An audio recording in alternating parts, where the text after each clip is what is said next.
Capítulo 17. De la presunción. Hay otra clase de gloria que consiste en la opinión demasiado ventajosa que formamos de nuestro valer.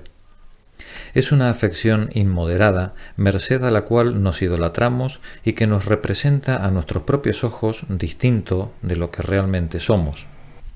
Así como la pasión del amor presta gracia y belleza al objeto amado, dando margen a que los enamorados hallen, por tener el juicio turbio y trastornado, lo que aman diferente y más perfecto de lo que es en realidad.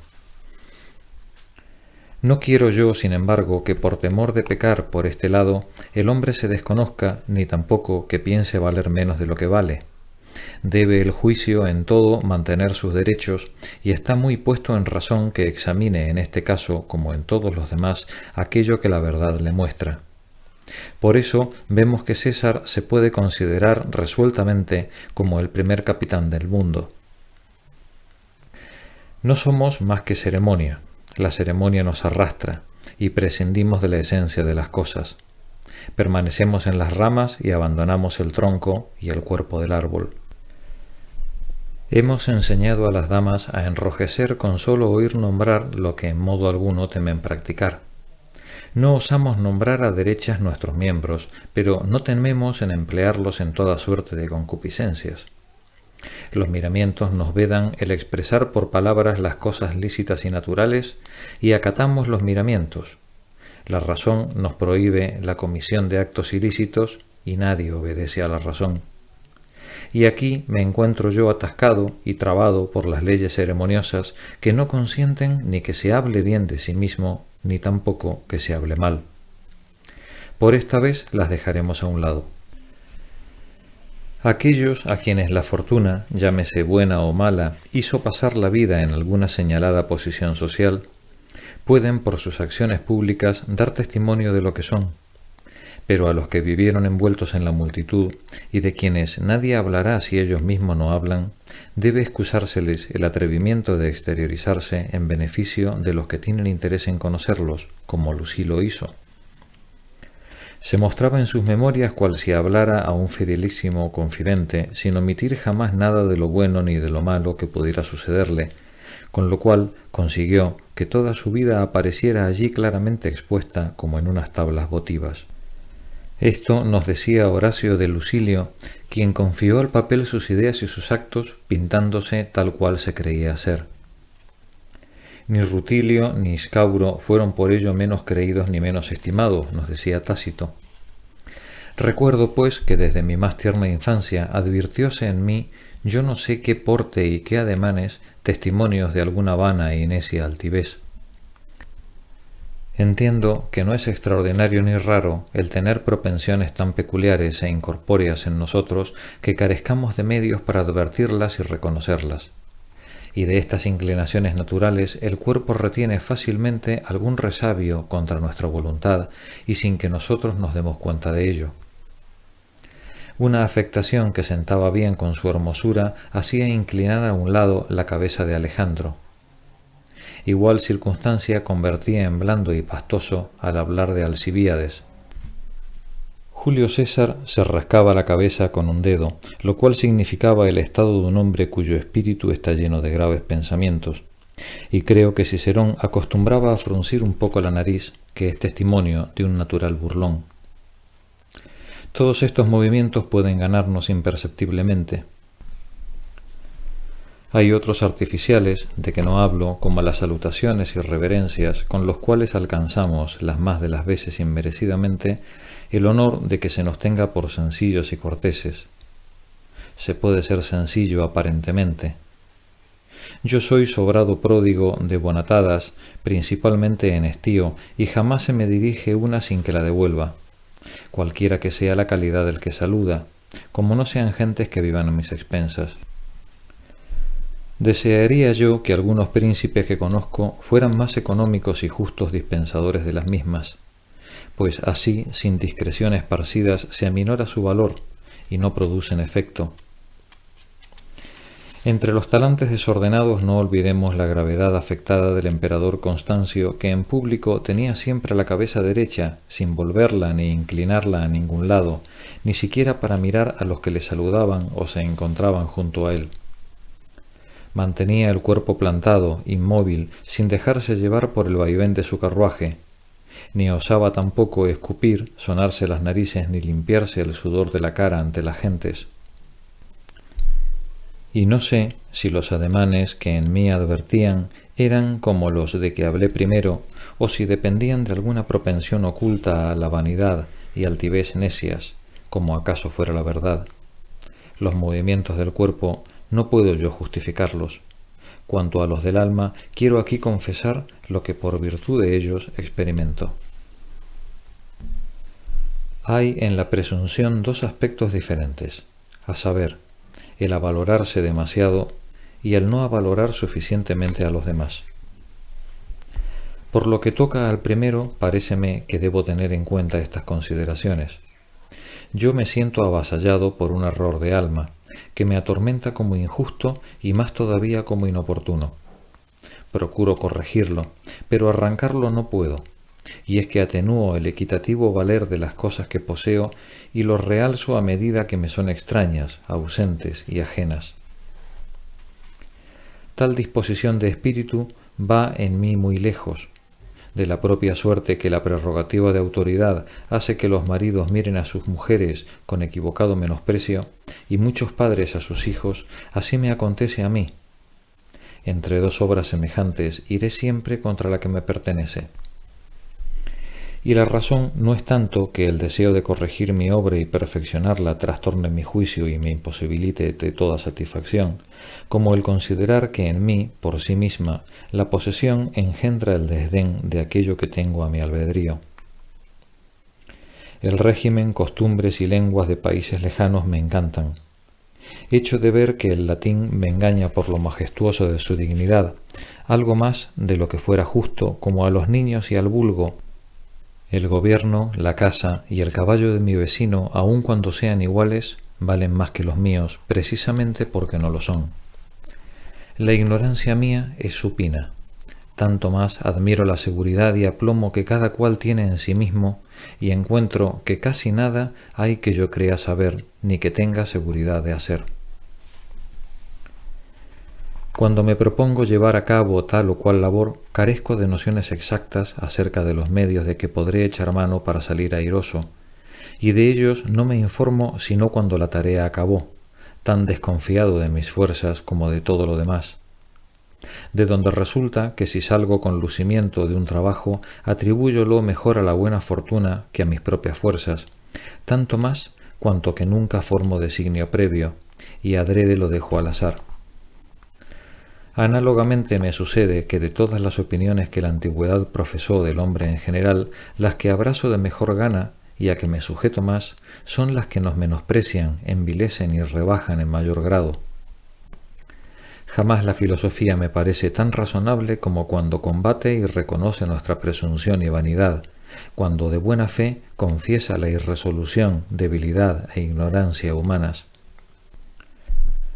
Paréceme que el alma de cría de las más falsas ideas públicas y particulares es la opinión demasiado ventajosa que el hombre se forma de sí mismo. Esas gentes que cabalgan sobre el epiciclio de Mercurio y ven hasta lo más recóndito del firmamento, me producen el mismo efecto que si me arrancaran las muelas, pues descubriendo en el estudio que yo hago, cuyo asunto es el hombre, una tan extremada diversidad de juicios, un laberinto tan intrincado de dificultades que se amontonan de continuo las unas sobre las otras, tanta variedad e incertidumbre en la escuela misma de la sapiencia, y no habiendo sido capaces esos hombres de darse cuenta del conocimiento de sí mismos, ni de su peculiar condición que constantemente tienen ante sus ojos y que reside en ellos, no sabiendo cómo se agita lo que ellos hacen agitar, ni cómo pintarnos y descifrar los resortes que guardan y manejan ellos mismos, ¿cómo he de creerlos cuando nos explican la causa del crecer y decrecer de las aguas del Nilo? La curiosidad de inquirir las cosas fue puesta en el espíritu del hombre para su castigo, dice la divina palabra. Volviendo a mí mismo, diré que es muy difícil, a lo que creo, que nadie se considere menos y hasta que nadie me considere menos de lo que yo me considero. Inclúyome en la clase más común y ordinaria de los hombres, y lo que me distingue acaso es la confesión sincera que de ello hago. Sobre mí pesan los defectos más comunes y corrientes, pero ni dejo de reconocerlos ni tampoco de buscarles excusa, y me justiprecio solo porque conozco lo que valgo. Si alguna gloria hay en ello, en mí se encuentra infusa superficialmente por lo traicionero de la complexión mía, careciendo de cuerpo para comparecer ante la vista de mi juicio. Aquella me circunda sin penetrarme, pues, a la verdad, por lo que toca a las cosas del espíritu, de cualquier modo que las considere, nunca emanó de mí nada que me halagara, y la aprobación ajena para nada me satisface. Es mi juicio delicado y difícil de contentar, muy particularmente en las cosas que conmigo se relacionan. Constantemente me desapruebo, por doquiera mis sentidos flotan, y la propia debilidad los doblega. Nada peculiar poseo que a mi entendimiento satisfaga. Mi vista es bastante clara y ordenada, pero al poner mano a la obra se trastorna. Esto que digo, experiméntolo en la poesía con evidencia mayor. Gústola infinitamente y la juzgo por modo aceptable en las obras ajenas, mas, cuando yo intento crearla, soy incapaz de sufrirme. Puede hacerse el tonto en todas las demás cosas, pero no cuando de poesía se trata. Decía Horacio que ni los dioses, ni los hombres, ni las columnas de los pórticos consienten que un poeta sea mediano.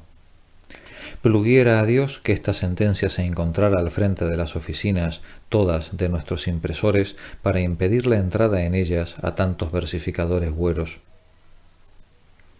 En verdad, no hay nadie tan seguro de sí como un mal poeta, decía Marcial. Lástima que nosotros no poseamos un pueblo semejante al de los antiguos. Nada estimaba tanto como sus poesías Dionisio, el padre. Cuando se celebraban los Juegos Olímpicos, a ellos enviaba poetas y músicos montados en carros que a todos los otros excedían en magnificencia, para recitar sus versos en tiendas y pabellones dorados y regiamente tapizados. Al declamarlos, la excelencia y el favor que la pronunciación les prestara atraían instantáneamente la atención del pueblo, mas cuando después llegó el autor a medir y pesar la vacuidad de su obra, al punto la menospreció y montando sucesivamente en ira se lanzó furioso, derribando y desgarrando todos sus pabellones, loco a causa del despecho que sentía. Lo que de sus carros tampoco hicieran nada relevante en la carrera, y lo de que el navío que a sus gentes conducía tampoco pudiese abordar en Sicilia, una tormenta lo lanzó destrozándolo contra las costas de Tarento, el mismo pueblo tuvo por cierto que fue un efecto de la cólera de los dioses irritados, como Dionisio, contra aquel poema detestable. Y hasta los mismos marineros escapados del naufragio iban secundando la idea popular, a la cual el oráculo semejó también asociarse en algún modo, puesto que declaraba que Dionisio estaría cercano de su fin cuando hubiera vencido a los que valían más que él. Lo cual interpretó de los cartagineses, quienes en poder le superaban, y teniendo que habérselas con ellos, torcía con frecuencia la victoria y la templaba a fin de no incurrir en el sentido de esa predicción.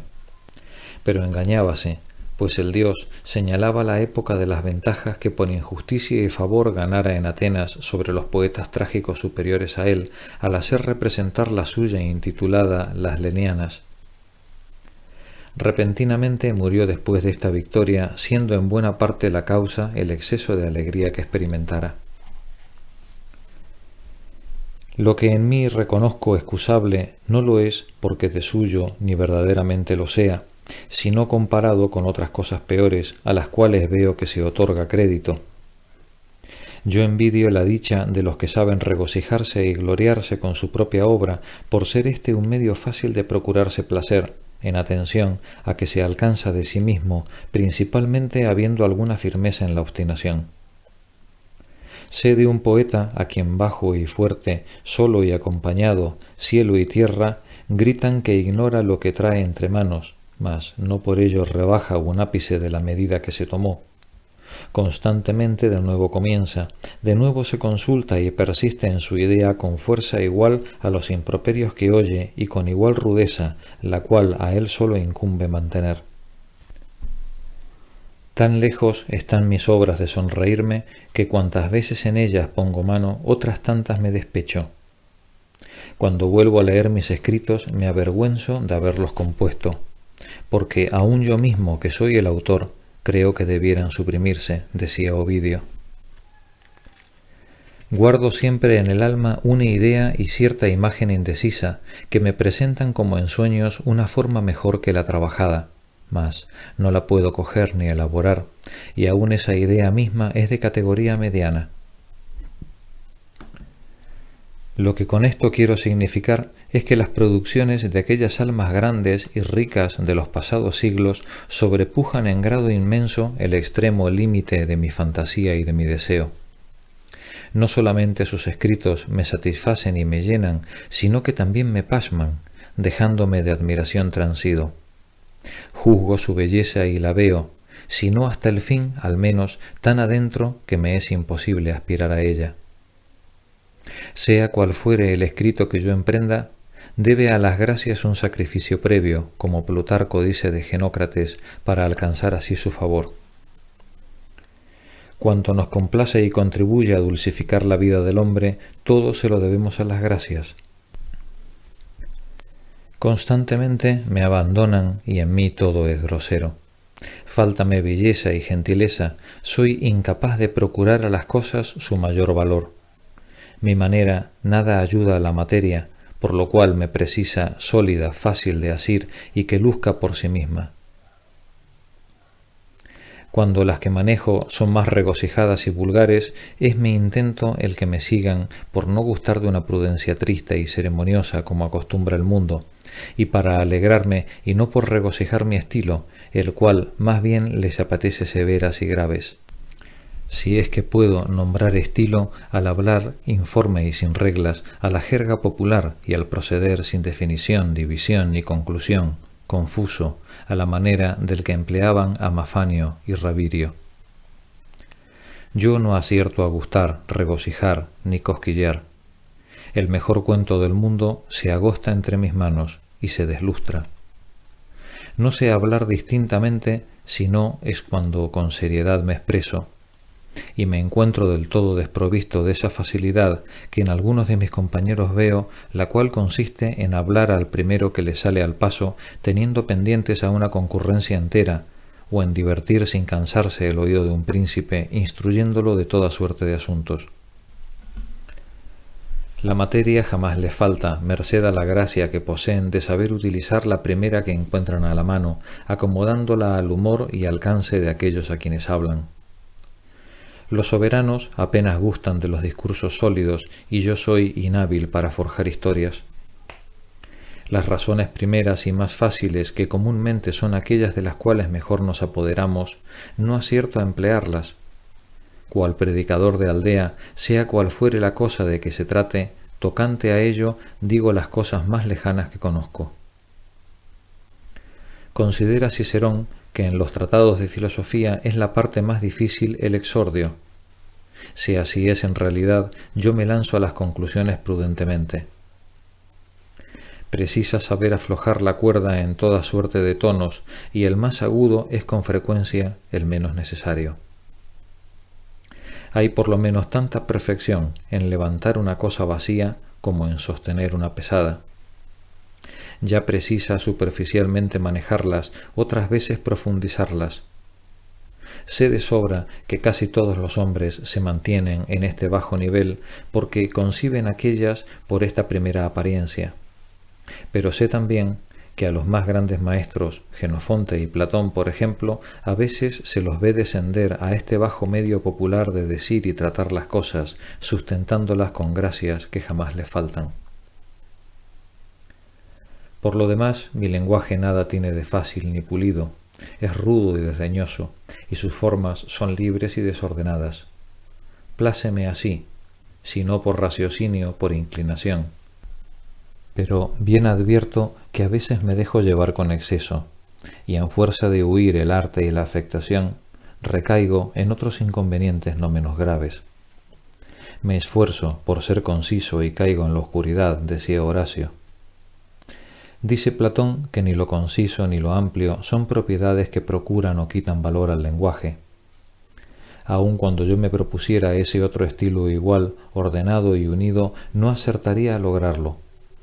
Y bien que con mi humor se acomoden los recortes y cadencias de Salustio, no por ello dejo de encontrar a César más grande y también más difícil de representar. Y si mi inclinación me lleva mejor a la imitación del hablar de Séneca, tampoco dejo de estimar más el de Plutarco. Como en el hacer, también en el decir sigo simplemente mi manera natural, lo cual acaso sea la causa de mi mayor fortaleza en el hablar que en el escribir.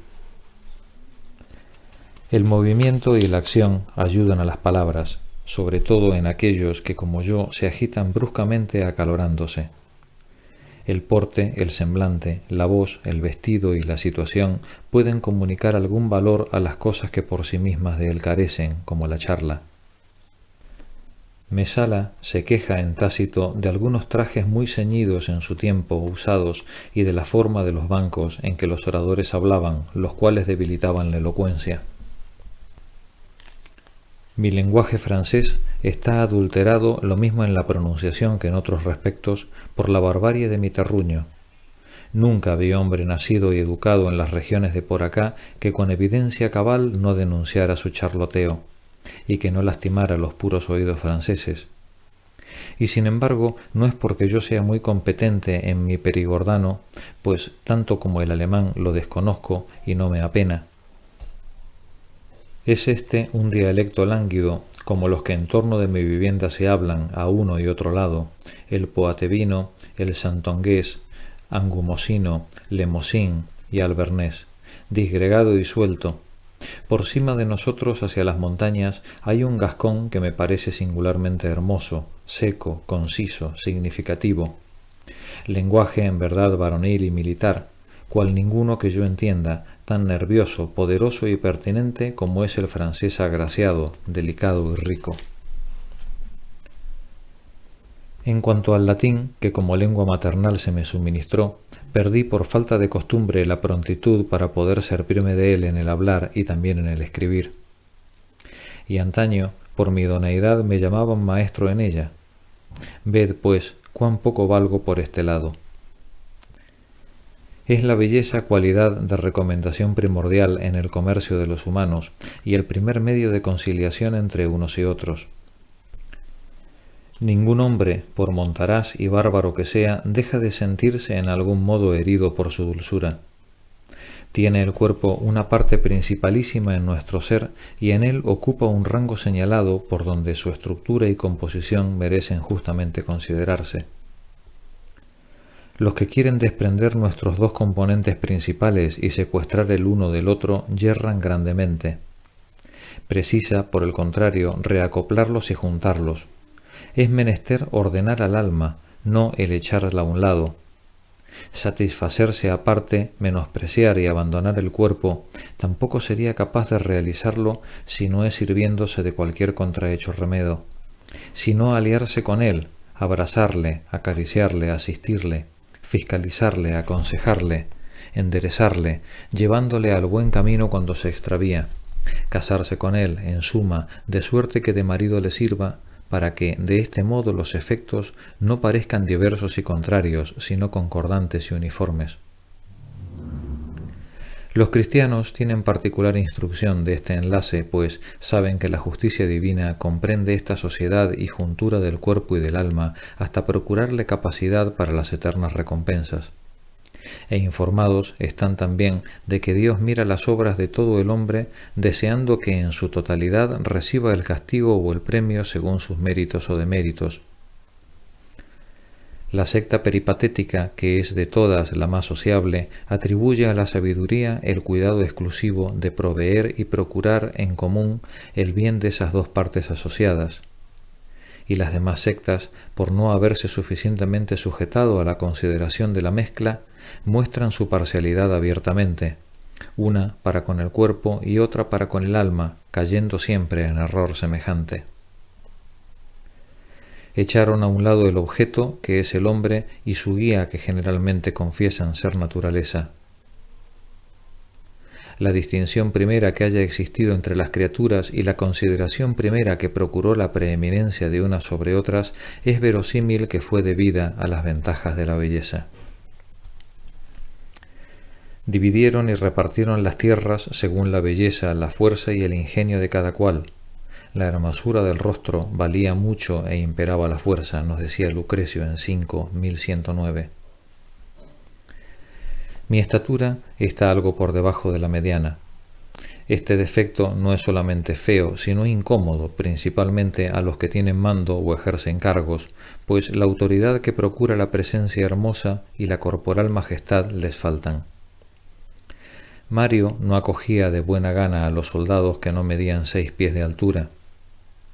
Tiene razón el cortesano al querer que el gentilhombre por él dirigido tenga una talla ordinaria prefiriéndola a cualquier otra, y al desechar en el hombre que a la corte se destina toda singularidad que dé margen a que se le señale con el dedo. Mas no siendo de esa estatura común, tirando más bien a pequeño que a grande, quitaríale yo de la cabeza el que un hombre así fuera militar. Los hombres pequeños, dice Aristóteles, son bonitos, convenido, pero no hermosos, y el grandor envuelve la grandeza del alma como la belleza o un cuerpo grande y alto. Los etíopes y los indios, dice el filósofo, al elegir sus reyes y sus magistrados tenían muy en cuenta la hermosura y elevada estatura de las personas en quienes ambos cargos resignaban. Razón tenían, pues implica respeto para los que lo siguen e impone al enemigo miedo al ver marchar a la cabeza de un ejército a un jefe cuya talla es espléndida y hermosa. Entre los primeros, por su estatura imponente, marcha Turno con las armas en la mano. Su cabeza sobresale por encima de cuantos le rodean, nos recuerda Virgilio en la Eneida. Nuestro gran Rey divino y celeste, de quien las cualidades todas deben cuidadosa y reverentemente y religiosamente considerarse, tampoco menospreció la corporal recomendación. Era el más hermoso de entre todos los hombres. Y Platón, con la templanza y la fortaleza, desea también la belleza a los conservadores de su república. Es grandemente desconsolador el que hallándonos en medio de las gentes se dirijan a vosotros para preguntaros ¿dónde está el Señor? Y el que solamente os quede el resto de la bonetada que se propina a vuestro barbero o a vuestro secretario, como aconteció al pobre Filopomeno, el cual, habiendo llegado antes que sus acompañantes al alojamiento donde la guardaban, su hostelera, de quien era desconocido, viéndole con cara de poca cosa, ocupóle en ayudar a sus criadas a sacar agua y a atizar la lumbre, para el servicio de Filopomeno. Llegados los gentiles hombres de su comitiva, como le vieran sorprendidos, atareado en tan hermosa ocupación, pues no había dejado de prestar obediencia a las órdenes que había recibido, preguntáronle lo que hacía. Pago, les respondió, el castigo de mi fealdad. Las demás bellezas son para las mujeres adecuadas. La de la estatura es la sola propia de los hombres. Donde la pequeñez domina, ni la amplitud y redondez de la frente, ni la dulce blancura de los ojos, ni la mediana forma de la nariz, ni las orejas pequeñas y la boca, ni el buen orden y la blancura de los dientes, ni el espesor bien unido de una barba morena tirando al color castaño, ni el cabello echado atrás, ni la justa redondez de la cabeza, ni la frescura del color, ni el aspecto agradable del semblante, ni un cuerpo sin olor, ni la legítima proporción de los miembros, pueden en nada contribuir a procurar belleza a un hombre. Por lo demás, mi talla es robusta y rechoncha, mi semblante no grueso, sino lleno, la complexión entre jovial y melancólica, entre sanguínea y cálida, con el pecho y las piernas cubiertos de vello, como diría Marcial, la salud resistente y alegre hasta bien entrado en años, por las enfermedades rara vez perturbada. Así era yo, pues nada me considero ya en los momentos actuales en que penetré en las avenidas de la vejez, habiendo tiempo ha cumplido los 40. Poco a poco las fuerzas y el vigor juvenil se pierden y comenzamos el penoso descenso de nuestra vida, decía Lucrecio. Lo que seré de hoy en adelante ya no será sino medio ser. Ya no seré yo. Todos los días me escabullo y a mí mismo me saqueo. Los años, al pasar, nos van robando parte de nuestro ser, decía Horacio. Habilidad y disposición corporales no he tenido ningunas, y sin embargo soy hijo de un padre muy dispuesto y de una viveza que le duró hasta la vejez más caduca. Apenas encontró ningún hombre de su condición que le igualara en toda suerte de ejercicios corporales. Por el contrario, yo apenas hallé ninguno que no me sobrepujara, salvo en la carrera, en que fui de los medianos. En punto a música y canto no pude dar un paso ni tampoco supe jamás tocar ningún instrumento. En la danza, en el juego de pelota, en la lucha, no he podido adquirir sino una muy ligera y común capacidad. En el nadar y en el esgrimir, en el voltear y en el saltar, mi habilidad es del todo nula. Mis manos son tan torpes que no aciertan a escribir como Dios manda, ni siquiera para mi uso personal, de tal suerte que lo que emborrono prefiero volverlo a escribir mejor que tomarme el trabajo de descifrarlo. En la lectura no soy más aventajado, muy luego echo de ver la fatiga de los que me escuchan. En lo que a otros particulares toca, no sé cerrar a derechas una carta, ni supe nunca cortar la pluma, ni trinchar en la mesa, ni equipar un caballo con su arnés, ni llevar en la mano un halcón y soltarlo luego con acierto, ni hablar a los perros, a los caballos o a las aves. En suma, las disposiciones corporales mías corren parejas con las de mi alma. Nada hay en ellas de vivaz. Capaces son sólo de un vigor cabal y firme. Resisto bien la fatiga, pero necesariamente tengo que estar de buen temple para lograrlo, y a ella me lanzo cuando el deseo me lleva. Suavemente, con la distracción del estudio, se cubre la aspereza de nuestros trabajos, decía Horacio. Si acontece de otro modo, si el aliciente de algún placer no me acompaña, si me conduce otro guía que mi voluntad pura y libre, soy hombre al agua, pues mi condición es tal que, salvo la salud y la vida, nada hay porque yo me determine a romperme los cascos, ni nada que quiera alcanzar a cambio del tormento del espíritu ni del esfuerzo. No aceptaría yo a ese precio todas las arenas del Tajo con el oro que llevan hacia el mar, decía Juvenal. Extremadamente ocioso, extremadamente libre por inclinación y exprofeso, para mí sería lo mismo sacrificarme a los cuidados que derramar la sangre de mis venas. Es mi alma toda propia, a sí misma se pertenece por entero y está acostumbrada a obrar a su modo, como que hasta hoy nunca tuve quien me mandara, ni quien me impusiera obligaciones forzosas. Caminé siempre como quise y al paso que me plugo, todo lo cual debilitó mi resistencia, me hizo inútil para el servicio ajeno y sólo apto para el propio. Y para mí no hubo necesidad de forzar este natural pesado, perezoso y holgazán, pues habiéndome encontrado desde mi nacimiento en una situación de fortuna en que he podido detenerme, la cual quizás 1000 otros de mi conocimiento hubieran tomado por pretexto para meterse en investigaciones, agitaciones e inquietudes, y en tal grado de sensibilidad que, aun habiendo tenido ocasión de ello, nada he solicitado ni tomado.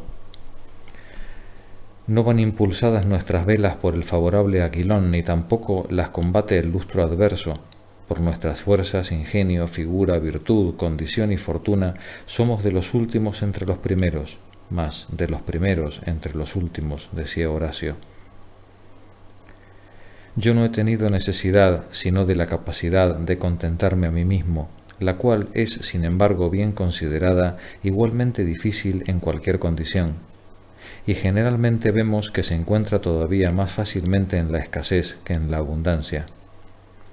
Y la razón quizás sea que conforme al desarrollo de las otras pasiones, el hambre de riquezas se ve más aguzada por el disfrute de las mismas que en la escasez, y porque la virtud de la moderación es más rara que la de la paciencia.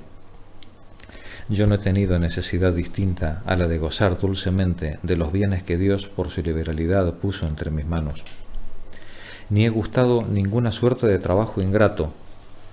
Apenas he manejado otros negocios que los míos, o si los manejé fue con la condición de emplearme en ellos cuando quise y como quise, encargado por gentes que se fiaban en mí, que no me metían prisa y que me conocían. Los peritos alcanzan provecho para servirse hasta de un caballo indócil e indómito.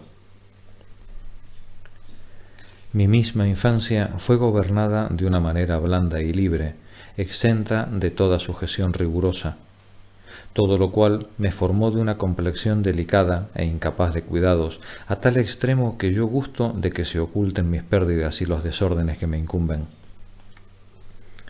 En el capítulo de mis gastos incluyo el costo de mis descuidos para saber lo que me cuesta el alimentarlos. Hay que contar con lo que al Señor se le va de las manos para caer en las de los pícaros que le rodean, decía Horacio. Prefiero no saber la cuenta de lo que poseo para lamentar menos mis perjuicios, y ruego a los que en mi compañía viven que cuando no sientan afección la simulen para pagarme con buenas apariencias. Como carezco de firmeza bastante para sufrir la importunidad de los accidentes a que todos estamos sujetos, como no puedo mantener mi espíritu en la tensión de arreglar y ordenar los negocios, permanezco cuanto puedo en la postura del que se abandona por completo a la casualidad. Tomo todas las cosas por el lado peor, lo cual me inclina a soportarlas dulce y pacientemente. Esta es sólo la mira de mis vigilias y el fin único a que encamino todas mis reflexiones. Abocado a un peligro, no me preocupo tanto del modo de rehuirlo como de lo poco que me importa el que lo rehuya. Aunque me lo propusiera, ¿qué conseguiría? No pudiendo reglamentar los acontecimientos, me reglamento yo mismo y me aplico a ellos si ellos no se aplican a mí.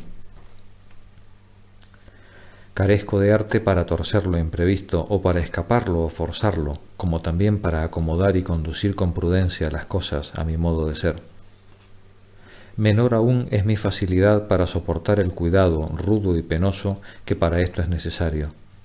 Considero como la más horrible de todas las situaciones el estar suspenso de las cosas que exigen premura y agitado entre el temor y la esperanza. Hasta en los negocios menos importantes el deliberar me importuna, y siento mi espíritu más inhábil para sufrir el movimiento y las sacudidas diversas de la duda y la consulta que para calmarse y resolverse a tomar cualquier partido luego que la fortuna está jugada. Pocas pasiones han turbado mi sueño, mas entre las deliberaciones la más insignificante lo trastorna.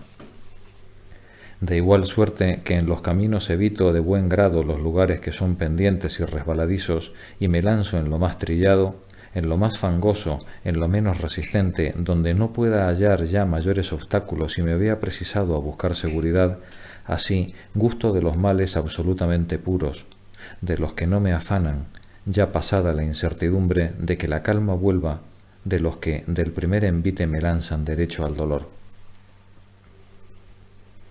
Lo dudoso atormenta más que lo malo, decía Séneca. Condúzcome virilmente en las desdichas, en el trayecto que a ellas nos lleva infantilmente. El horror de la caída me da más fiebre que el golpe. El aparato no corresponde a la fiesta. El avaricioso se atormenta más que el pobre y el celoso más que el cornudo. El último peldaño es el más resistente. Es el lugar de la constancia. En él ya no precisa el auxilio ajeno. La constancia se fundamenta allí y se apoya toda en sí misma. Aquel proceder de un hidalgo a quien muchos conocieron no da idea de cierto sentido filosófico. Casóse ya bien entrado en años después de haberla corrido en su juventud y era gran decidor y amigo de francachelas. Recordando cuánta materia le procuraran las conversaciones de cornamenta y lo mucho que se había burlado del prójimo para ponerse a cubierto de iguales befas, se casó con una mujer que encontró en el lugar donde cada cual las encuentra por su dinero y solicitóla así como esposa. Buenos días, puta, buenos días, cornudo.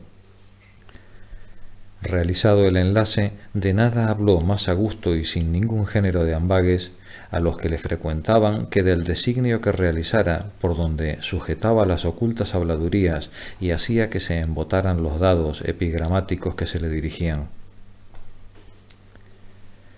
Por lo que toca a la ambición, cualidad vecina de la presunción, o más bien hija suya, hubiera precisado para que me empujara que la fortuna me tomase por la mano, pues el procurarme molestias y alentado por una esperanza de resultados inciertos y someterme a todas las dificultades que acompañan a los que buscan acreditarse en los comienzos de sus empresas, no hubiera sabido hacerlo. Yo no compro la esperanza con dinero, nos decía Terencio. Yo me sujeto a lo que veo y poseo, y apenas me alejo del puerto. Hay que remar con un remo en el agua y el otro en la arena de la orilla, nos decía Propercio. Aparte de que se llega difícilmente a situaciones prósperas de fortuna sin exponer primeramente lo que se posee. Y yo soy de parecer que si se tiene bastante a mantener la condición en que se nació y se fue educado, es una locura soltar la presa movido por la incertidumbre de aumentarlo. Aquel a quien la suerte niega hasta el lugar necesario para poner en tierra las plantas de sus pies y para alcanzar la tranquilidad y el reposo, es perdonable si lanza al azar lo que posee, porque la necesidad le coloca en el camino del riesgo. En la mala fortuna seamos audaces para elegir un nuevo camino, nos decía Séneca. Y yo excuso más bien a un menor el que coloque su legítima a merced de todos los vientos, que no que lo haga el que tiene a su cargo el honor de la casa, a quien no puede tolerarse el que se vea necesitado por su propia culpa. Encontré que era bueno el camino más corto y más cómodo, de acuerdo con mis buenos amigos del tiempo viejo. Despojéme de aquel deseo y me mantuve quieto. Sea su dulce destino alcanzar la palma de la victoria sin recurrir al estruendo de la lucha, decía Horacio, juzgando también prudentemente de mis fuerzas que no eran capaces de grandes cosas, y acordándome de estas palabras del difunto canciller Olivier, el cual decía que los franceses se parecen a los monos, que van trepando por los árboles de rama en rama hasta tocar a la más alta, desde la cual enseñan el culo cuando ella llegaron. Es vergonzoso echarnos encima un peso superior a nuestras fuerzas para caer de rodillas antes de dar un paso, decía Propercio.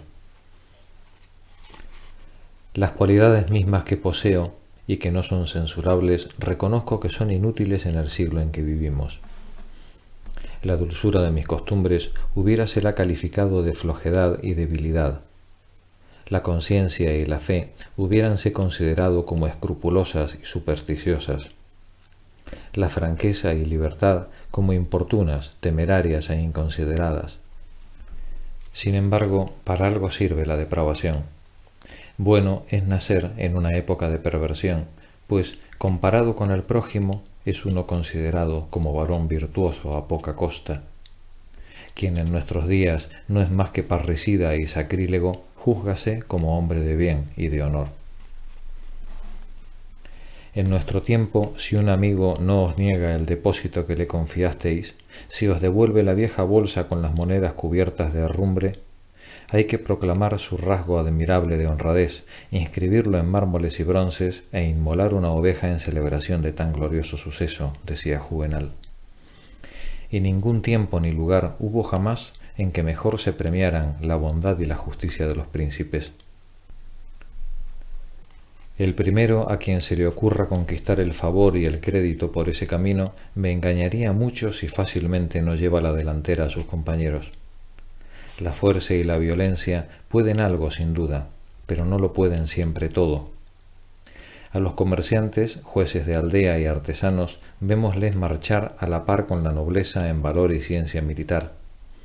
Libran horrorosos combates públicos y privados, derrotan, defienden ciudades en nuestras guerras presentes. Un príncipe ahoga su recomendación en medio de este tumulto. Que resplandezca por su humanidad, veracidad, lealtad y templanza, y sobre todo por su justicia, distintivos singulares, desconocidos y desterrados. Es lo que puede convenir y conformarse con el deseo de los pueblos, Ninguna otra cualidad distinta es adecuada para conquistar el soberano la voluntad de sus súbditos como aquellas, en atención a que son las más útiles. Nada es tan popular como la bondad, decía ya Cicerón. Según aquella comparación de mis cualidades y costumbres con las del tiempo en que vivimos, hubiérame yo reconocido hombre singular y raro. Como me reconozco pigmeo y bajuno a tenor de los varones de algunos siglos pasados, en los cuales era cosa indigna de consideración, si otros méritos más recomendables no concurrían, el que una persona fuera moderada en sus rencores, blanda en el sentimiento de las ofensas, religiosa en la observancia de su palabra, sin flexibilidad ni doblez, sin acomodar su fe a la voluntad ajena ni conforme a lo que exigen las ocasiones, antes consentiría que los negocios se quebraran en 1000 pedazos que consentir que en mi fe se torciera en provecho de ellos. Pues por lo que toca a esa nueva virtud de aparentar y disimular, que goza de tantísimo crédito en los momentos actuales, yo la odio a muerte. Y entre todos los vicios no encuentro ninguno que dé testimonio de tanta cobardía y bajeza de alma. Propio es de una naturaleza villana y servil ir disfrazándose y ocultándose bajo una máscara y no osar mostrarse al natural. Con esta costumbre se habitúan los hombres a la perfidia. Hechos a proferir palabras falsas, la conciencia les importa un ardite. Un corazón generoso no debe jamás desmentir sus pensamientos, debe dejarse ver hasta lo más hondo. Bueno es todo cuanto aparece en él, o al menos todo es humano. Aristóteles considera como prenda de magnanimidad el odiar y el amar al descubierto, el juzgar y el amar con cabal franqueza, y tratándose de emitir la verdad, no hacer caso de la aprobación o reprobación ajenas.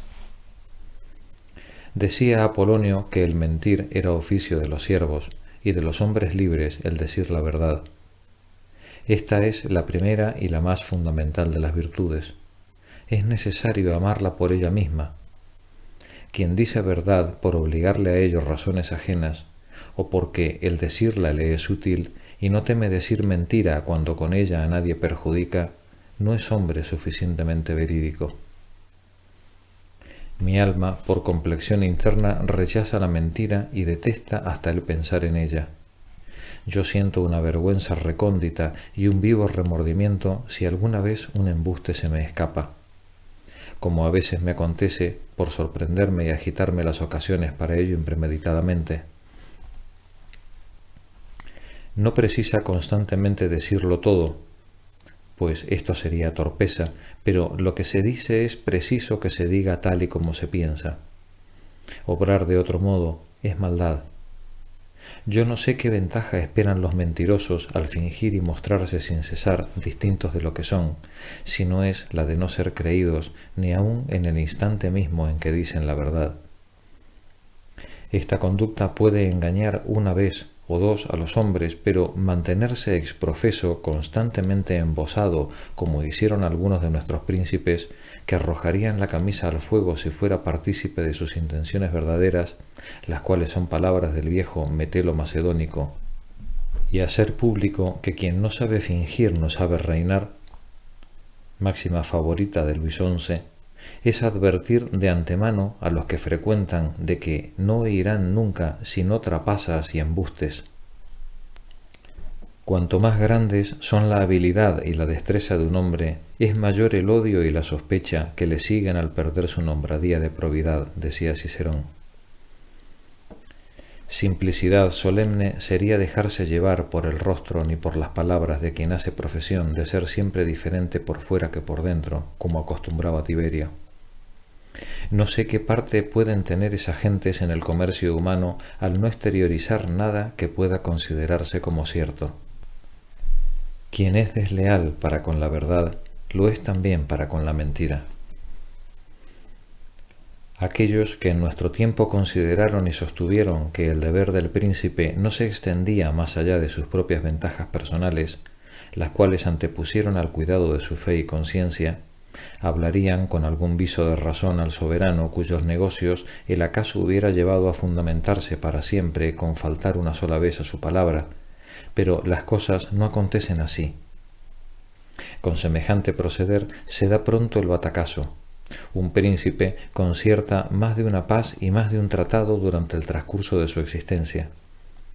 La ventaja que los convida a realizar la primera deslealtad y rara vez deja de presentarse alguna, como también se ofrecen las de practicar otras maldades, sacrilegios, asesinatos, rebeliones y traiciones, empréndense por cualquier especie de provecho, mas al que después acompañan perjuicios innumerables que lanzan al príncipe fuera de todo comercio y de todo medio de negociación, a causa de su infidelidad. Solimán, príncipe de raza otomana, la cual se cura poco de la observancia de promesas y pactos, cuando en mi infancia hizo bajar su ejército a Otranto, habiendo tenido noticia de que Mercurino de Gratinar y los habitantes de Castro quedaban prisioneros después de haber hecho entrega de la plaza, contra lo que con aquel capitularan, mandó que fueran puestos en libertad, considerando que al tener entre manos otras grandes empresas en la misma región, tamaña deslealtad, aun cuando mostrara alguna apariencia de utilidad presente, podría acarrearle en lo porvenir el descrédito y la desconfianza, madres de perjuicios sin cuento. Cuanto a mí, prefiero ser importuno e indiscreto que adulador y disimulado. Reconozco que bien puede ir mezclada una poca altivez y testarudez en mantenerse así entero y abierto como yo soy, sin tener presente ninguna consideración ajena. Paréceme que me convierto en algo más libre allí donde precisaría menos serlo, y que el respeto forzado me contraría. Puede ocurrir también que a falta de arte la naturaleza me domine. Al mostrar a los grandes esta misma libertad de lenguaje y de maneras que en mi casa empleo, echo de ver cuánto declino hacia la indiscreción e incivilidad. Pero, a más de que así es mi modo de ser genuino, no tengo el espíritu bastante flexible para poder torcerlo en un momento dado, ni para escapar por algún rodeo, ni para fingir una verdad, ni suficiente memoria para retenerla así fingida, ni tampoco aplomo bastante para mantenerla. De suerte que por pura debilidad me las echo de valiente. Por todo lo cual me abandono a la ingenuidad y a decir siempre lo que pienso, por temperamento y por designio, dejando al acaso el cuidado de atender a lo que suceda. Aristipo decía que el principal fruto que de la filosofía había sacado era el hablar libre y abiertamente a todo el mundo. La memoria es un instrumento que nos presta servicios maravillosos, sin el cual el juicio apenas puede desempeñar sus funciones, y de que yo carezco por completo. Lo que se me quiere referir es necesario que se me cuente por partes, pues responder a un asunto en que hubiera varias ideas principales no reside en mis limitadas fuerzas. Yo no podría encargarme de comisión alguna sin anotar sus pormenores, y cuando tengo entre manos alguna cosa de importancia, si es de mucha extensión, véome reducido a la necesidad vil y miserable de aprender de memoria palabra por palabra lo que tengo que decir. De otro modo, no podría dar ni un paso, ni tendría seguridad alguna, temiendo que mi memoria me jugara una mala partida. Pero este procedimiento no me es menos difícil. Para aprender 3 versos necesito 3 horas, y además, tratándose de una obra propia, la libertad y autoridad de modificar el orden, de cambiar una palabra variando constantemente la materia, conviértela en difícil de fijar en la memoria del que la escribe. En suma, cuanto más desconfío de mi facultad retentiva, más ésta se trastorna. Mejor me ayuda por acaso. Es necesario que yo la solicite sin gran interés, pues si la meto prisa se aturde, y luego que comenzó a titubear, cuanto más la sondeo, más se traba y embaraza. Sírveme cuando lo tiene por conveniente, no cuando yo la llamo. Esto que siento en lo tocante a la memoria, experiméntolo también en varios otros aspectos. Yo rehuyo el mundo, la obligación y las cosas forzadas. Aquello que hago fácil y naturalmente, si me propongo realizarlo por expresa y prescrita ordenanza, ya no soy capaz de hacerlo. En el cuerpo mismo, los miembros que poseen alguna libertad y jurisdicción más particulares sobre sí mismos, Me niegan a veces su obediencia cuando yo pretendo destinarlos y sujetarlos en un momento determinado al servicio necesario. Esta preordenanza obligatoria y tiránica los entibia. El despecho o el espanto los acoquinan y se quedan como yertos. Encontrándome antaño en un lugar en que se considera como descortesía bárbara el no corresponder a los que os convidan a beber, aun cuando en la circunstancia fuera yo tratado con libertad completa, intenté echarlas de hombre alegre, capaz y fuerte, por ser grato a la gentileza de las damas, que eran de la partida, según la costumbre seguida en el país. Mas el caso fue gracioso, pues la amenaza de que había de esforzarme en beber más de lo que uso, acostumbro y puedo soportar, me obstruyó de tal manera la garganta que no supe tragar ni una sola gota, y me vi privado de beber hasta lo que ordinariamente bebo en mis comidas. Encontrábame harto y ahito por tanto líquido como a mi imaginación había preocupado. Este efecto es más bien propio de los que poseen una fantasía vehemente y avasalladora. Es de todas suertes natural, y nadie hay que de él no se resiente en algún modo.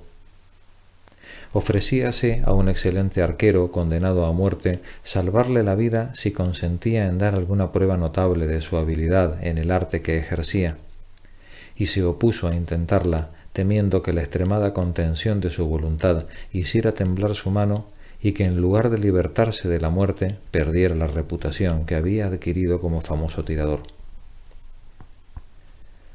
Un hombre cuya imaginación está distraída no dejará, pulgada más o menos, de hacer siempre el mismo número de pasos y de dimensión idéntica en el lugar por donde se pasea. Pero si emplea su atención en medirlos y contarlos, hallará que lo que ejecutaba por casualidad no lo hará de intento con exactitud igual. Mi biblioteca, que es de las selectas para estar en un pueblo retirado, está colocada en un rincón de mi asilo. Si me pasa por las mientes algo que quiera estampar sobre el papel, temiendo que se me escape al atravesar el patio, precisamente encomendárselo a otro. Cuando al hablar me enardezco y me aparto aunque sea poco del hilo de la conversación, lo pierdo irremisiblemente, por eso me constriño en mis razonamientos y me mantengo recogido. A las gentes que me sirven es preciso que las llame por el nombre de sus cargos, o por el del país en que nacieron, pues me es muy difícil retener sus nombres. Puedo decir de estos, por ejemplo, que tienen 3 sílabas, que su sonido es rudo, que principian o acaban en tal letra. Y si yo viviera dilatados años, no creo que dejara de olvidar mi propio nombre, como le ha ocurrido a algunos. Mesala Corvino estuvo 2 años sin ninguna huella de memoria, y otro tanto se cuenta de Jorge Trebisonda. Por interés propio, rumio yo con frecuencia qué vida pudiera ser la suya, y considero si en la cabal ausencia de la memoria podría sostenerse con alguna facilidad. Mirándolo bien, temo que tamaña falta, si es radical, pierda todas las funciones del alma. La memoria contiene en sí no sólo la filosofía, sino también el conocimiento práctico de la vida y el de las artes todas, nos decía Cicerón. Hame acontecido más de una vez no recordar la consigna que 3 horas antes había yo dado o recibido, y olvidarme del sitio donde había escondido mi bolsa, aunque Cicerón no crea posible el caso. Pierdo con facilidad mayor lo que con más interés procuro conservar. La memoria es el receptáculo y el estuche de la ciencia, siendo la mía tan endeble que no tengo motivo para quejarme si mi ciencia es tan escasa. Conozco el nombre de las artes en general, la materia de que tratan, pero nada que a esto sobrepuje. Ojeo los libros, no los estudio. Lo que se me pega es cosa que ya no reconozco como ajena. Es sólo aquello de que mi juicio sacó provecho, los razonamientos y fantasías con que él mismo se impregnó. El autor, el libro, la palabra y otras circunstancias se borran instantáneamente de mi memoria y soy tan excelente olvidador que lo que yo escribo y compongo se me disipa con facilidad idéntica. Constantemente se me citan cosas mías de que yo no me acordaba. Quien quisiera conocer de dónde salieron los versos y ejemplos que tengo aquí amontonados, me pondría en duro aprieto si tratara de decírselo. No los mendigué, sino en puertas conocidas y famosas, ni me contenté con que fueran ricos, fue además necesario que vinieran de mano espléndida y magnífica. En ellos se hermana la autoridad con la razón. No es maravilla grande si mi libro sigue la fortuna de los demás y si mi memoria desampara lo que escribo, como lo que leo, lo que doy como lo que recibo. A más de la falta de recordación, adolezco de otras que contribuyen en grado sumo a mi ignorancia. Mi espíritu es tardío y embotado. La nubecilla más ligera le detiene, de tal modo que jamás le propuse ningún problema, por sencillo que fuera, que supiese desenvolver. Ni hay tampoco vana sutileza que no me embarace. En los juegos en que el espíritu toma parte, el ajedrez, las damas, la baraja y otros análogos, no se me alcanzan sino los rasgos más groseros. Mi comprensión es lenta y embrollada, pero lo que llega a penetrar lo dilucida bien y logra abrazarlo universal, estrecha y profundamente durante el tiempo que lo retiene. Mi vista es dilatada, sana y cabal, pero el trabajo la fatiga luego y la recarga. Por eso no puedo mantener largo comercio con los libros si no es con el ajeno auxilio. Plinio el joven enseñará a quien lo desconozca las consecuencias graves de esta tardanza, perjudicalísimas para los que se consagran a la tarea de leer. No hay alma, por mezquina y torpe que sea, en la cual no reluzca alguna facultad particular. Ninguna existe tan negada que no brille por algún respecto. Y de cómo acontezca que un espíritu ciego y adormecido ante todas las demás cosas se encuentre vivo, despejado y lúcido en cierto particular respecto, preciso es buscar la razón en los maestros. Pero las almas hermosas son las universales, abiertas y prestas a todo, si no instruidas, al menos capaces de instrucción, lo cual escribo para acusar la mía, pues sea debilidad o dejadez, y menospreciar lo que está a nuestros pies, lo que tenemos entre las manos, lo que se relaciona más de cerca con la práctica de la vida, cosa esta muy lejana de mi designio, ninguna existe tan inepta e ignorante como la mía de muchas cosas vulgares que es vergonzoso desconocer. Enumeraré algunos ejemplos que lo acreditan. Yo nací y me crié en los campos, en medio de las labores rurales. Tengo entre manos los negocios y el gobierno de mi casa desde el día en que mis antecesores, que disfrutaron los bienes de que gozo, me dejaron en su lugar. Pues bien, no sé contar ni con fichas ni con la pluma. Desconozco la mayor parte de nuestras monedas. Ignoro la diferencia que existe entre las diversas semillas, así en la planta como en el granero, si la distinción no salta a la vista. Apenas distingo las coles de las lechugas de mi huerto. Ni siquiera me son conocidos los nombres de los útiles más indispensables de la labranza, como tampoco los más elementales principios de la agricultura, que hasta los niños saben. Mayor todavía es mi ignorancia en las artes mecánicas y en el tráfico, y en el conocimiento de las mercancías, diversidad y naturaleza de los frutos, vinos y carnes. No sé cuidar un pájaro, ni medicinar a un caballo o a un perro. Y puesto que es preciso que me muestre sin vestiduras a la pública vergüenza, diré que no hace todavía un mes que se me sorprendió ignorante de que la levadura sirviera para hacer el pan y de qué cosa fuese fermentar el mosto. Conjeturábase antiguamente en Atenas la aptitud para las matemáticas en aquel a quien se veía hacinar diestramente y hacer manojos una carga de sarmientos. En verdad, podría deducirse de mí una conclusión bien contraria, pues aunque me dejaran a la mano todos los aprestos de una cocina, experimentaría fuertes apetitos. Por estos rasgos de mi confesión, pueden deducirse otros que me favorecerán muy poco. De cualquier suerte que me dé a conocer, siempre y cuando que lo cumpla tal cual soy, llevo a cabo mi propósito. Y si no se me excusa el atreverme de poner por escrito cosas tan insignificantes y frívolas como las transcritas, diré que la bajeza del asunto me obliga a ello. Acúsese si se quiere mi proyecto, pero no el cumplimiento del mismo. Sin la advertencia ajena veo bastante lo poco que todo esto vale y pesa, y la locura de mi designio. Basta con que mi juicio no se aturrulle. De él son estos borrones de los ensayos. Aguza la nariz cuanto quieras. Sé tan narigón que no puedas cargar contigo el mismo atlas. Llegarás a hacer reír al propio latino, pero no conseguirás decir de más flaquezas más de lo que yo mismo he dicho. ¿Qué adelantaría un diente mordiendo otro diente? Hay que comer carne para saciarse. No pierdas el tiempo. Fustiga a los vanidosos, poseídos de sus personas.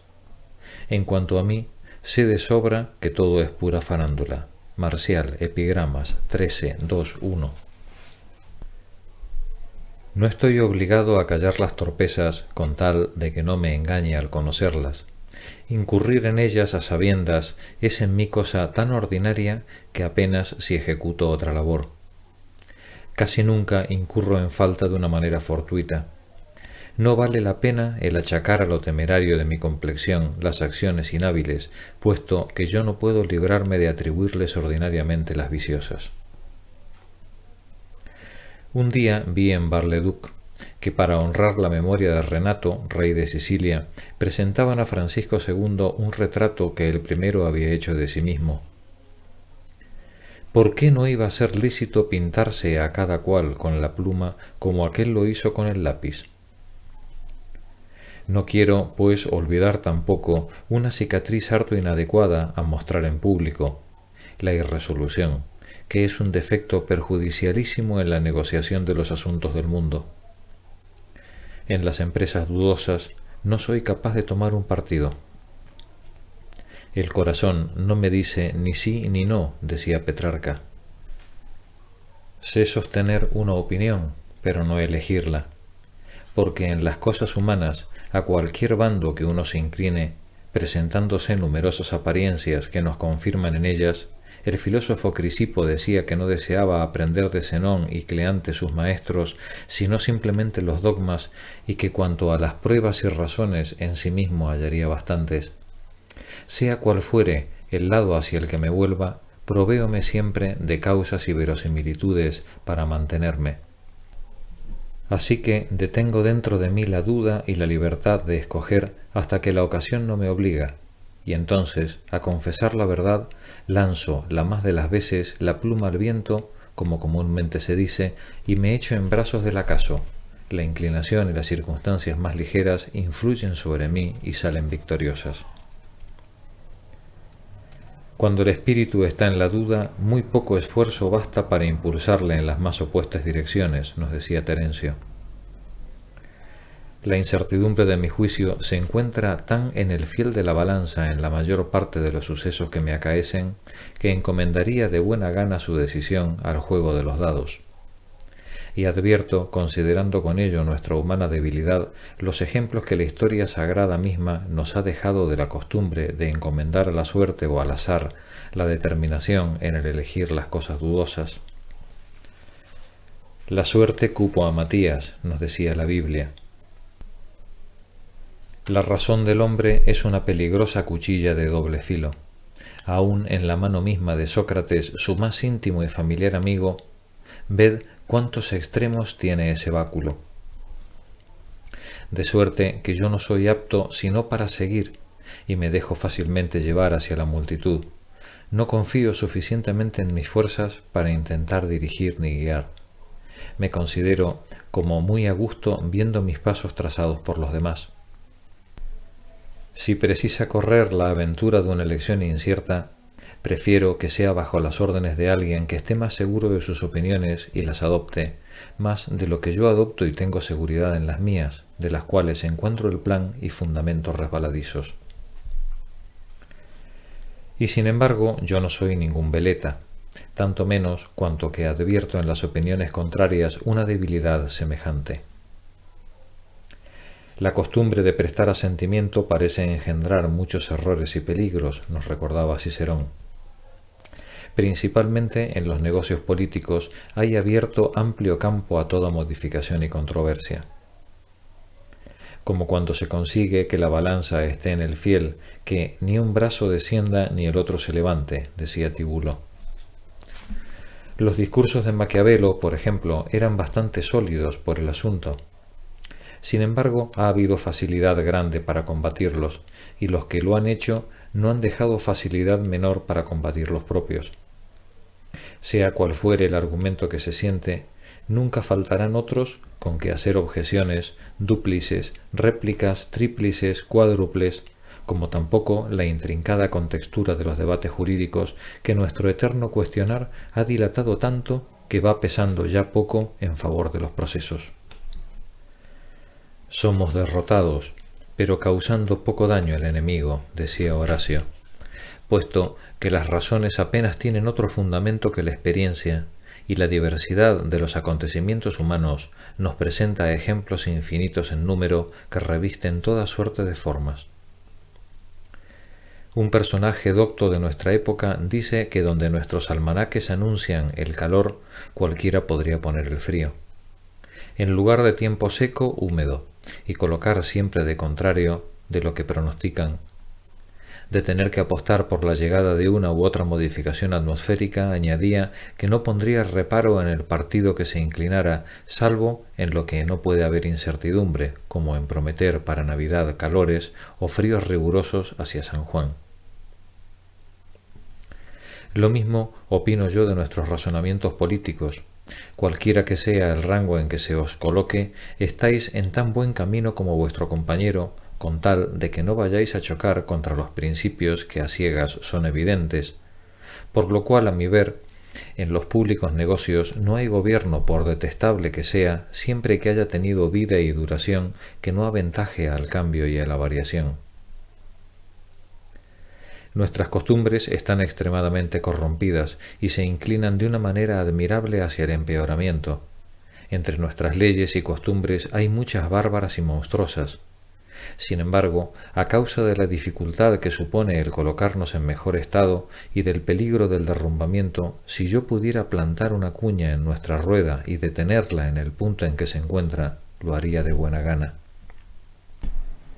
Por grandes que sean los vicios y los crímenes que no son conocidos, quedan aún otros peores por conocer, ya nos decía Juvenal.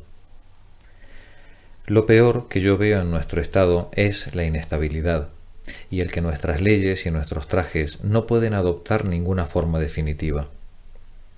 Muy fácil es acusar de imperfección el régimen de gobierno establecido, pues todas las cosas mortales están llenas de imperfecciones. Muy fácil es engendrar en el pueblo el menosprecio de sus antiguas observancias. Jamás ningún hombre emprendió ese designio sin que se saliera con la suya.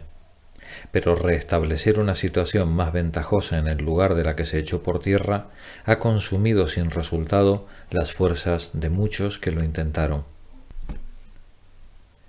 En mi gobierno personal tiene mi prudencia escasa participación. De buen grado me dejo llevar por el orden general de todo el mundo. Dichoso el pueblo que practica lo que le ordenan mejor que los que le reglamentan, sin atormentarse por los móviles a que las leyes obedecen. El que consiente en rodar blandamente conforme al movimiento de los cuerpos celestes. Jamás la obediencia puede ser pura ni sosegada en el que razona y litiga. En conclusión, para volver a mí mismo, en lo que yo me considero algún tanto es aquello en que jamás hombre alguno se juzgó deleznable.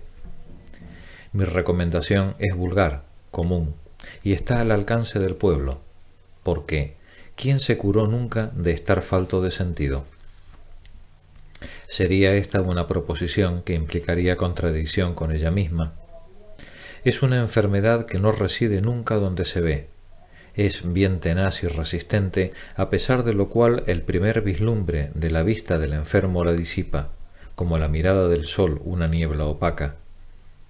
Acusarse sería excusarse en este punto, y condenarse absolverse. No se vio nunca a ganapán ni mujerzuela que no creyeran estar dotados de suficiente sentido para su provisión.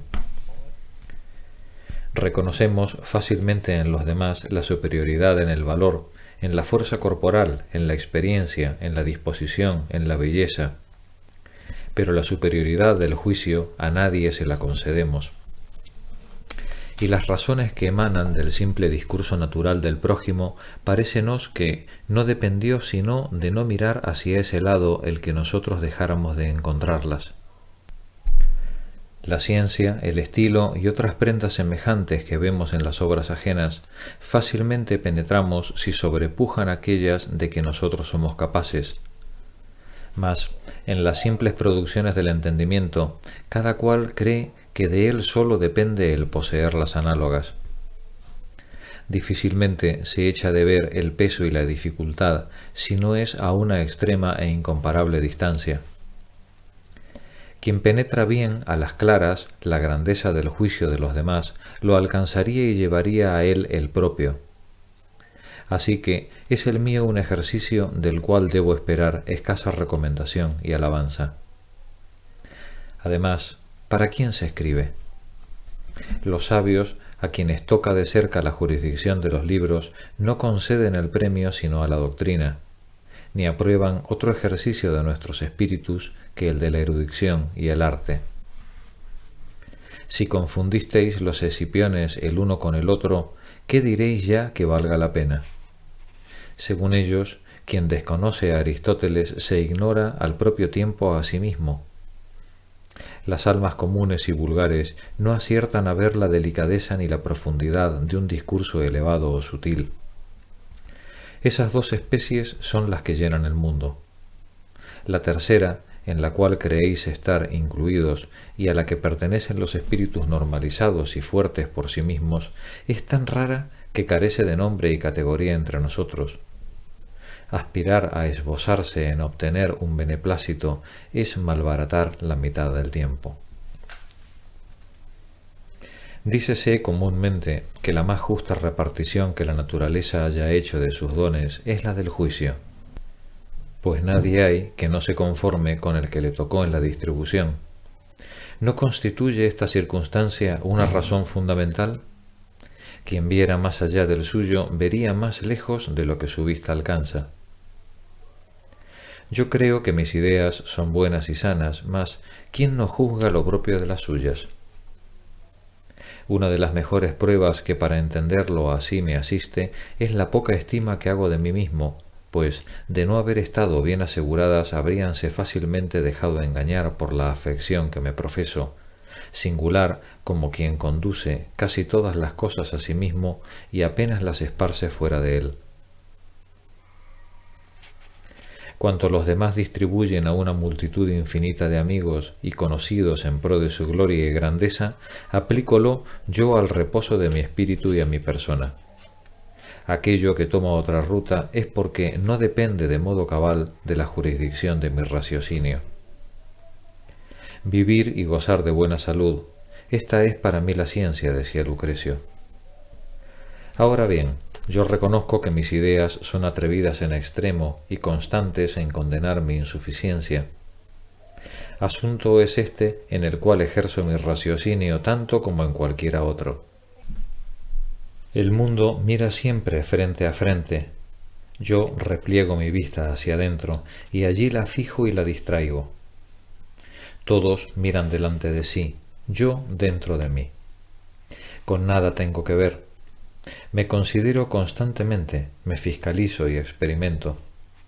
Los demás van siempre a otra parte si piensan bien en ello, siempre hacia adelante se encaminan. Nadie quiere desmerecer para consigo mismo, decía Percio. Yo me recojo en el interior de mí mismo. Esta capacidad de conducir la verdad, cualquiera que sea, hacia mí, y esta complexión libre por virtud de la cual dejo de otorgar fácilmente mi fe, la debo principalmente a mis exclusivas fuerzas, pues las ideas generales y firmes que yo tengo son, por decirlo así, las que nacieron conmigo. Estas son naturales y completamente mías. Yo las exterioricé cruda y sencillamente de una manera arrojada y segura, pero algo desordenada e imperfecta. Luego las he fundamentado y fortificado con el auxilio de la autoridad ajena, ayudado por los sanos ejemplos de los antiguos con los cuales me encontré de acuerdo en el juzgar. Ellos me aseguraron la presa y me otorgaron el goce y la posesión con claridad mayor. El galardón a que todos aspiran por la vivacidad y prontitud de espíritu, yo lo busco en el buen orden. Entre una acción brillante y señalada o alguna particular capacidad, yo prefiero el orden, correspondencia y tranquilidad de opiniones y costumbres. Decía Cicerón que si en algo consiste propiamente el honor, es más que en nada en la ecuanimidad de toda nuestra vida, no como en la rectitud de cada uno de nuestros actos, y esto no lo conseguirá nunca quien, olvidándose de sí mismo, viva imitando la conducta de los demás.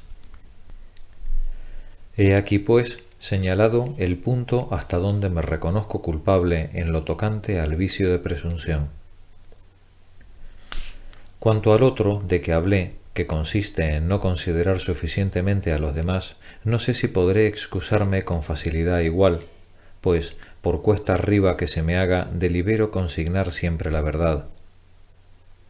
¿Acaso el continuo comercio que mantengo con el espíritu de los antiguos y la idea de aquellas hermosas almas de los pasados siglos me haga encontrar repugnancia en los demás y en mí mismo?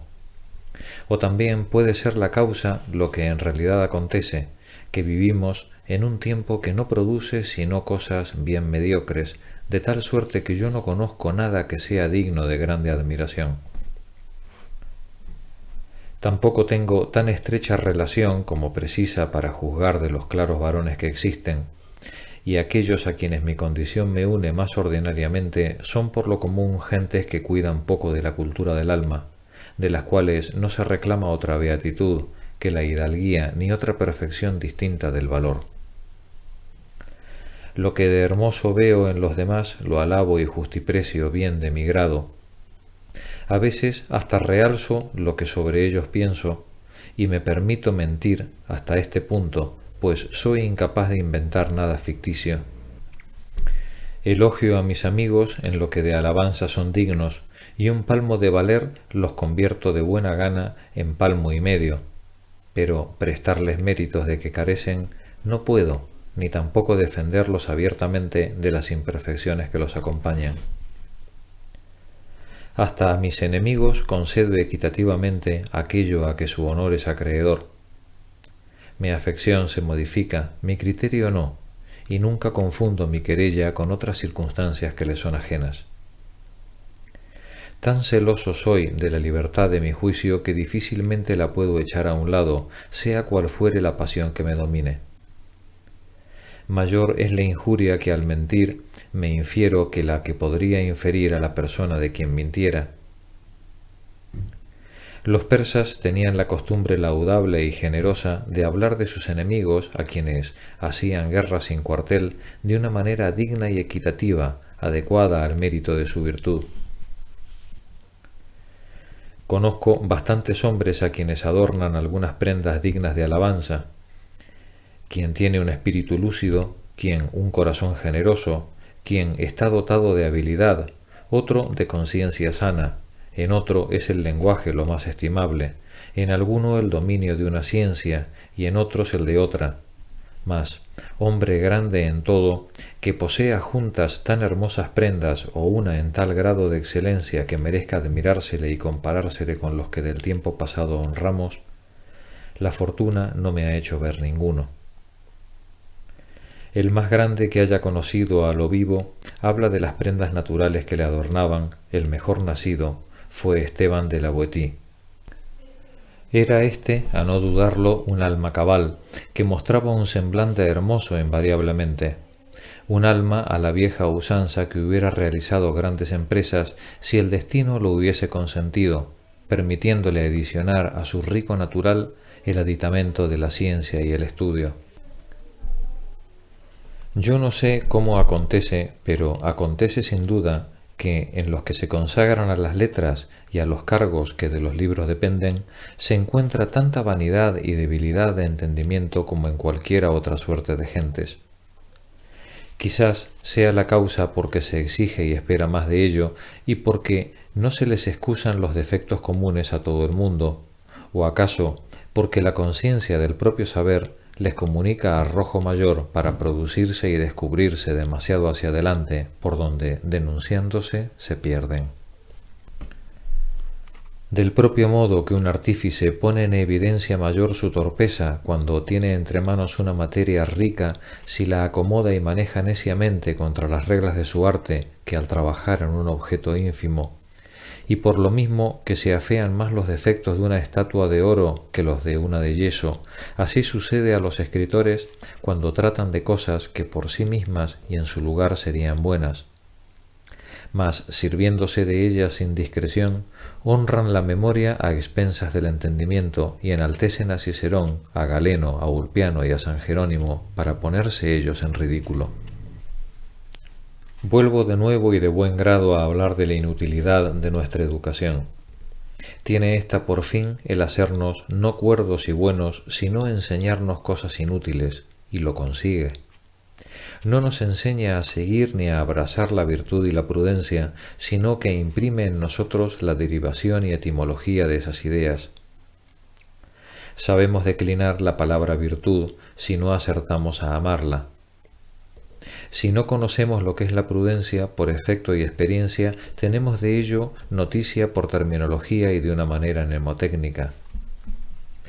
No nos conformamos con saber de nuestros vecinos la raza a que pertenecen, sus parentescos y alianzas. Queremos tenerlos por amigos y formar con ellos unión e inteligencia.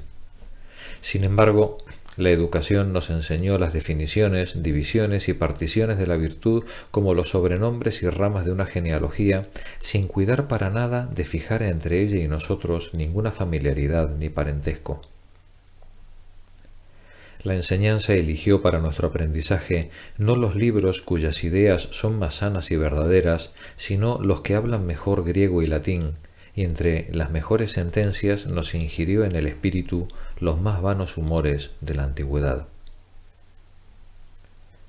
Una educación recta modifica el criterio y las costumbres, como aconteció a Polemón, aquel joven griego licencioso que, habiendo un día por acaso ido a oír una lección de Genócrates, no se fijó en la elocuencia y capacidad del filósofo, y no se llevó consigo el conocimiento de una hermosa disertación, sino un provecho más evidente y más sólido, que fue el repentino cambio y enmienda de su primera vida. ¿Quién sintió nunca tal efecto en nuestra disciplina? ¿No serás capaz de ejecutar lo que hizo en otro tiempo Polemón? Arrojar de ti tantos adornos ridículos y afeminados como él hizo, de quien se cuenta que se quitó escondidas las gargantillas que llevaba y luego que oyó avergonzado la palabra austera del maestro, decía Horacio. Las gentes menos dignas de menosprecio entiendo que son aquellas que por su sencillez ocupan el último rango y nos muestran un comercio más moderado. Las costumbres y conversaciones de los labriegos encuéntrolas comúnmente más ordenadas conforme a las prescripciones de la verdadera filosofía, que no las de los filósofos. El vulgo, decía Lactancio, es más prudente porque lo es solo cuando precisa serlo. Los hombres más notables que yo haya juzgado por las apariencias exteriores, para juzgarlos por las internas y a mi modo sería preciso mirar más de cerca, fueron, en lo tocante a la guerra y capacidad militar, el duque de Guisa, que murió en Orleans, y el difunto mariscal Strozzi. Entre las personas superiores y de ejemplar virtud, Olivier y l'Hospital, cancilleres de Francia.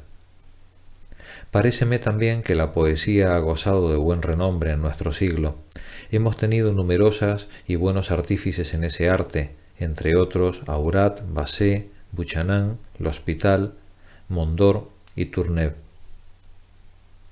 Creo que la poesía francesa ha subido al grado más preeminente a que jamás llegará, y en los géneros en que Ronsard y Du Bellay sobresalen entiendo que apenas se apartan de la perfección antigua. Adriano Tourneur sabía más y sabía mejor lo que sabía que ningún hombre de su siglo ni de los 3 o 4 anteriores a éste.